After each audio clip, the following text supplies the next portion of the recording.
Hi guys! Hello po! Ako na lang ang gising dito. Ang anakis ko tulog na po. Nagplansya ako kanina. And tapos na ako nagplansya. Thank God! Tapos na naman. Ano ba yan? Ako kasi ugali ko. Imbak ko muna sa plansyahin. Ayaw ko yung paisa-isa. Mas okay sa akin. So, ganun ako. So, natambakan na ako kaya it's time to plancha. Pero nakaplansya na ako guys. Ito na siya.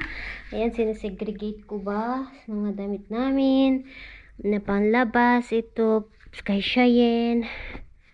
Dinaplansya ko. At ito yung first na damit ay tawag ito sofa. Yung cover ng sofa namin, thank God, nauumpisan ko nang nalalabhan. First yan. Marami pa. Ayan yung iba. Nasa washing machine yung second batch. Sana meron bukas. Alam niyo, ito gustong-gusto ni Mr. I love you, Jesus. Ayan. Naikwento ko ba sa inyo guys na yung damit ni Mr. ayaw niya ng fabric. Pero yung mga damit namin, nilalagyan ko ng downy. Mga damit namin ng mga bata. Pero si Mr. pag t-shirt niya, iba lang yung labas, siya lang, hindi ko hinahalo sa damit namin. Kasi ayaw niya ng, downy. Yung, alam nyo, allergy niya guys. Nag-i-itching siya. Itching ng itching pag alam niya na pag nilalagyan ko, sabi niya mabaho daw. Kahit ang bango-bango ba ng downy. Sabi ko, kakaiba ang pang mo ba? Sabi ko sa kanya.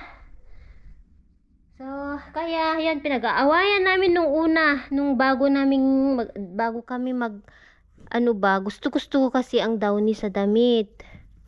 Naku, hindi ayaw niya pala ng downy. Yung, alam nyo, fabric. Mahilig si Mr. ng dark color pag sa trabaho niya. Minsan ang damit niya kasi sabi niya pag sa trabaho daw mas gusto niya ang ganito dark. Yan. Okay, natambakan ako talaga. Okay, bukas ko na ito iligpit. Kasi ang mga bata tulog na sila. Ayaw ko naman silang gisingin. Ito ang pantalon ni Mr. Yan, pantalon ko. So, yan. Okay na, magulo pa rin pero okay lang. Bukas ayusin ko ba. So, ito, tupiin ko. Ito, ilagay sa machine. Okay, check natin ang mga anak ko. Tulog na sila guys. Ako, wait lang. Ang mga anak ko, na love ko. Yun yung lalaki, sabi ko na nga ba makulit siya. So far, okay naman siya. Nagre-reklamo nga, sabi niya, Mami, dito sa bed na daw dito, hindi siya makaikot, makagalaw-galaw. Love na love ko ang mga anak ko guys. Alam nyo, bago sila matulog, nag-good night kiss sila sa akin. And hindi sa marunong sila magdasal. Tinuruan ko sila magdasal bago matulog.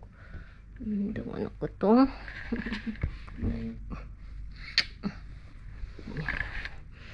Okay. Lagay natin yung mo sa loob kasi baka maanginan ka naman. Kaninang umaga sabi niya may gas daw siya. Patugtog niya, paano niya yung sa likod niya pag may gas para uutot pa. Itong anak ko, tignan hindi siya nag-uunan ba. Nilagay ko dito para if ever man na sakali na at least may hindi siya mahulog na diretso sa sahig ba.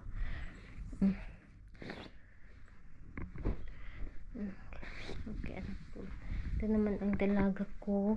Kumot siya. Good night, mamang ko. Sleep.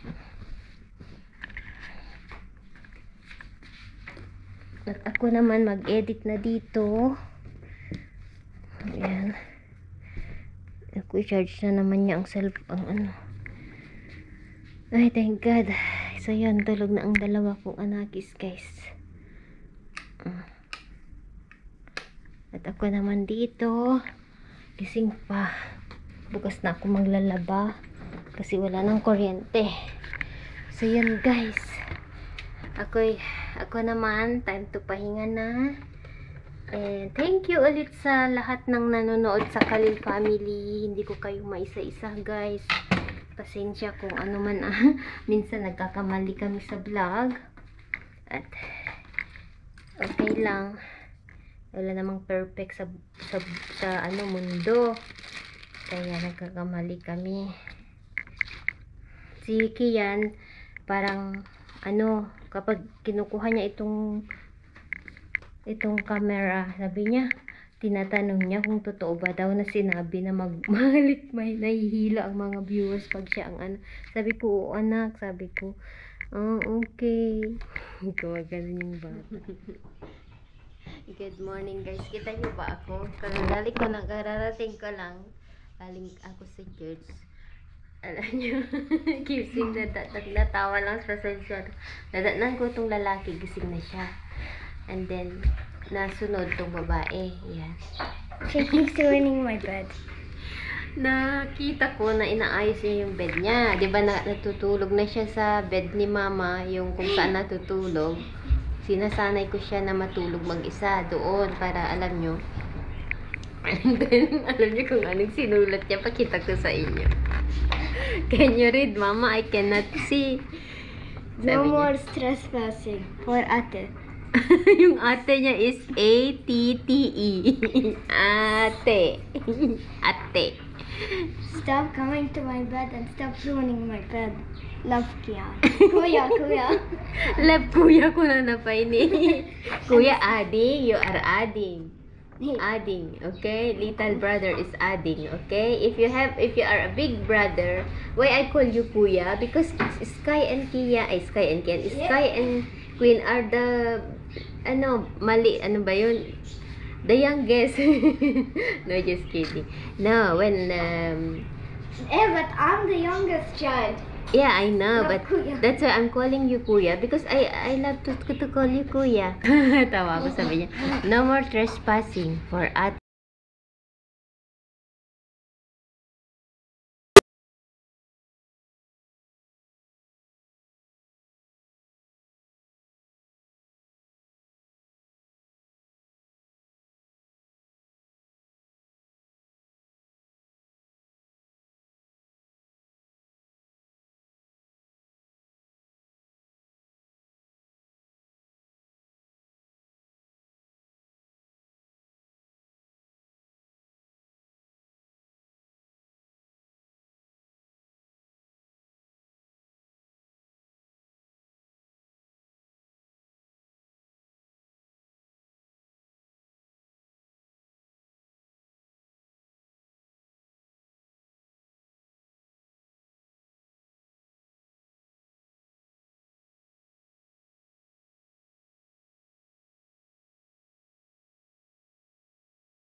minove niya. Yung siya yung nag-push.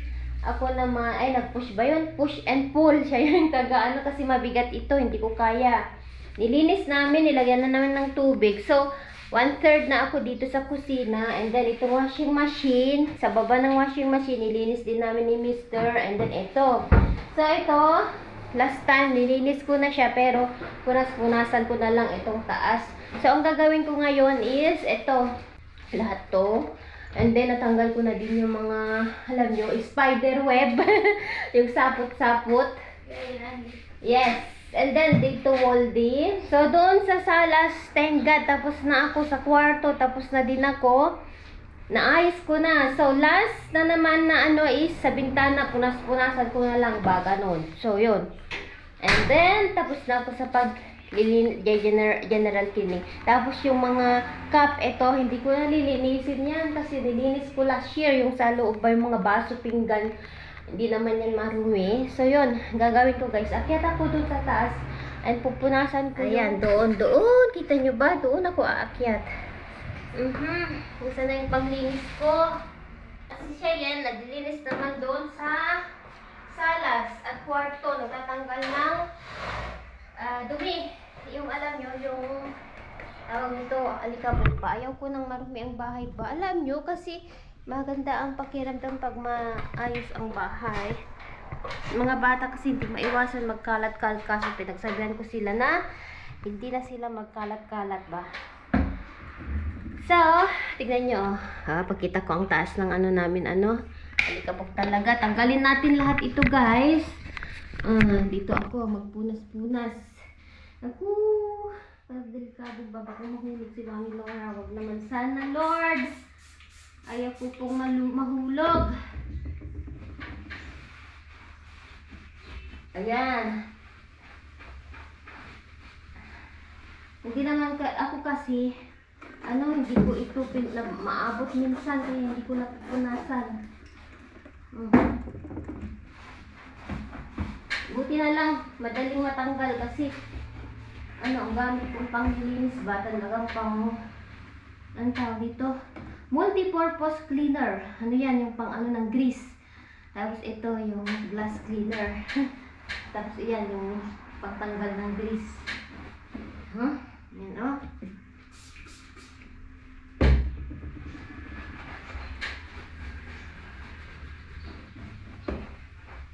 Alam mo yung mga Lebanese guys, talaga na, hindi lang naman ako ang gumagawa nito. Talaga ganito ang routine ng mga madam, mga Lebanese. Ewan ko lang kung yung mga kapwa kong nakapangasawa ng Lebanese, ginagawa nila ito. Ito kasi yung turo ng benan ko. Sa totoo lang naman kasi, maalikabok dito sa Lebanon. Yun lang yung problema ba? Yun lang naman siguro dito sa Lebanon ba? Ibang country din. Ito, ito? Tapos ko na. Ito. Ay, ewan ko ano yan. Kaya yan, ng gun.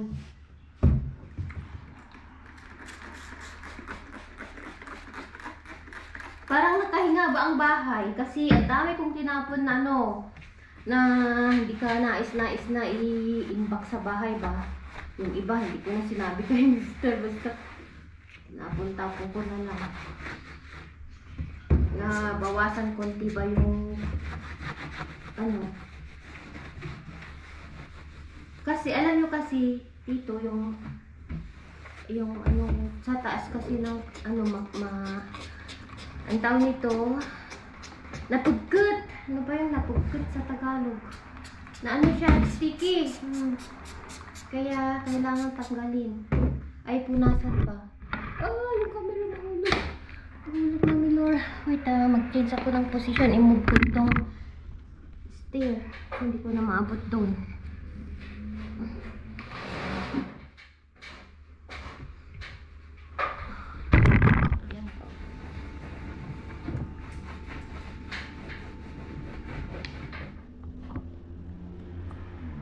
nagsasalita ako dito kanina. Naputol kasi nalubat. So yan, nalinis ko na. Oh, hindi na siya sticky. Nalinis na siya. Next naman is doon sa taas. Yan.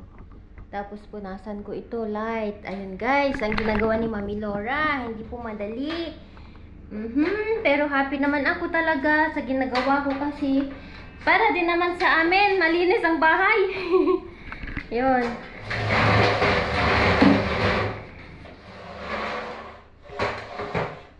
Oo nga kata, sabi ni Mister, hintayin ko daw bukas. Kaso ayaw ko kasi kapag andito siya, hindi ako makagalaw-galaw yung alam yung matapos. Paunti-unti kasi mamaya na naman may sasabihin, magkwento. Ganun, hindi ako matapos pag merong si Mister. Pero kahapon talaga tinulungan niya ako. Ito, nalinis ko na din.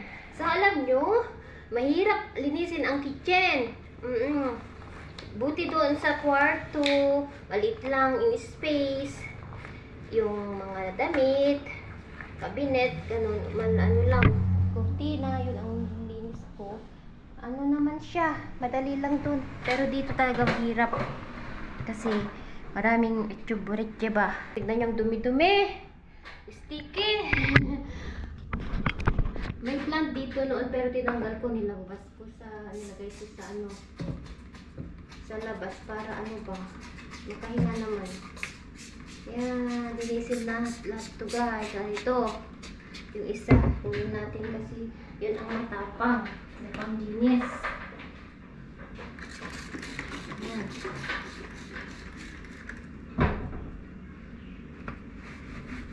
Oh, puputi ito. Buti na lang matanggal. Matikat.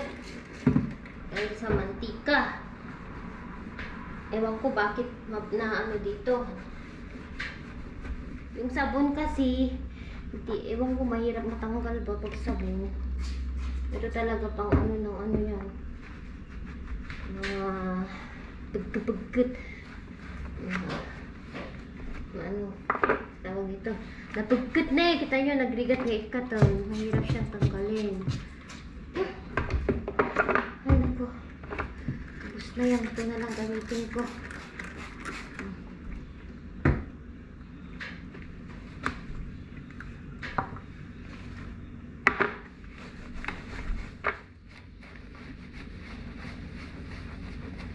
Alam nyo, sa Pilipinas, dito ito ginagawa. Dito lang talaga. As in.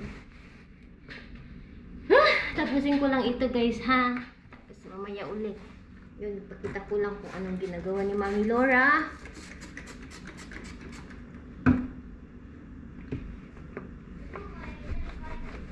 Para may idea kayo sa gustong mag-asawa ng Lebanese. Depende na lang po kung yung pamilya ng asawa nyo ay mayaman at kayang mag-hire ng katulong. Sabi, yung asawa ko naman, gusto niyang mag-ano kami ng ng maglinis ba. Kaso, sabi ko, ako na lang kasi sayang yung ipanlinis, and then hindi rin naman masyadong malinis yung paglinis nila. So ako na lang ba, kaya ko naman.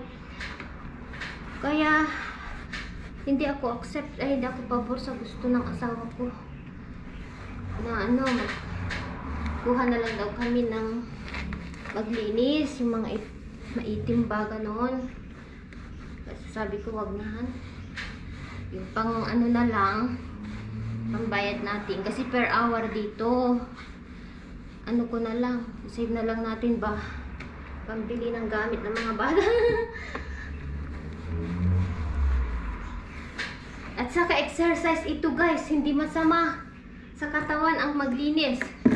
So yun, walang arte-arte ba. Okay, so tapusin ko lang ito guys, and then mamaya ulit kasi i-charge ko lang konti itong camera namin. Itong camera. Okay. Alam nyo guys, hindi naman ako magkakaroon ng camera kung hindi ako binigyan ni ate. Kaya thank God. Papasalamat ako kasi binigyan niya ako ng ganito. Ayun.